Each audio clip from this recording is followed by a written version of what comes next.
السلام عليكم. من حوالي 20 يوم كده اتخطف شاب اسمه محمد عماد الخلف. الشاب ده هو سوري لاجئ في لبنان. الشاب ده اتخطف ازاي؟ عن طريق عصابة على مواقع التواصل الاجتماعي، وخصوصا التيك توك. العصابة دي بتستدرج ضحاياها من اللاجئين، وخصوصا اللي هم السوريين. بتوهمهم ان هم هيسفروهم بره لبنان بطرق شرعيه، عن طريق التنسيق مع مكتب تابع لاحد الوكالات الامم المتحده. ففهموه او اوهموه ان هم هيسفروه مقابل $7500، وعن طريق المطار هيسافر عن طريق المطار عادي. فطبعا هو فرح ووافق. وكان في واحد قريبه كان بيقول ان محمد ده كان متابع اكتر من 20 اكاونت كلهم بيتكلموا في موضوع السفر، يعني هو كان عاوز يسافر. المهم ان الموضوع ما طلعش بجد، وطلعت عصابة وخطفته. مش بس خطفوه، ده خطفوه وعذبوه، وبعتوا صور تعذيبه وفيديوهات تعذيبه لأهله. آه، تقريبا كان أهله بيحاولوا إن هم يستنجدوا، يعني بشكل ما، فنشروا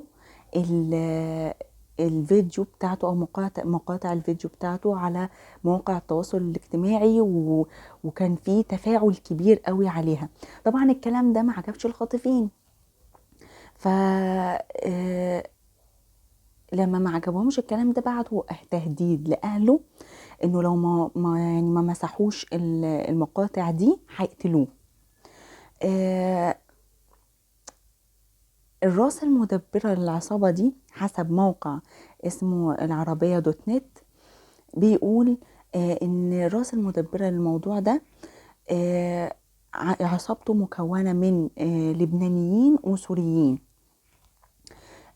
بيخطفوا الشباب اللاجئين، وغير قطف كمان بيهربوا يعني من والى سوريا. يعني بيستغلوا ان في انفلات على الحدود بينهم، وبيعملوا يعني ايه، بيهربوا الناس. وبيسرقوا، وبيخطفوا قصدي اللاجئين، وبيطلبوا فدية. طيب مطلوب فدية من أهل محمد حوالي $25,000. طبعا المبلغ كبير كبير عليهم، وهم مش قادرين يستنجدوا بالشرطة. ليه بقى؟ لأن محمد أصلا دخل البلد لبنان بطرق غير شرعية، ومعهوش ورق إقامة رسمي. فبالتالي هو لو راح بلغ ما حدش هيهتم بيه، بل بالعكس، يعني ممكن أصلا يعني يرحلوه أو يرجعوا بلده تاني. ف ودي النقطة اللي بيستغلها العصابات دي، ان بياخدوا اللاجئين اللي هم معهمش اوراق اقامة شرعية، وبيهموهم بالسفر وبيخطفوهم وبيطلبوا فدية. المهم في واحد من قرايب محمد قال ان هم اتواصلوا مع الخاطفين وحاولوا يتفاوضوا معاهم شوية، وخفضوا المبلغ الفدية $10,000، وقال ان هم هيجمعوها من الاهل والاصحاب وكده.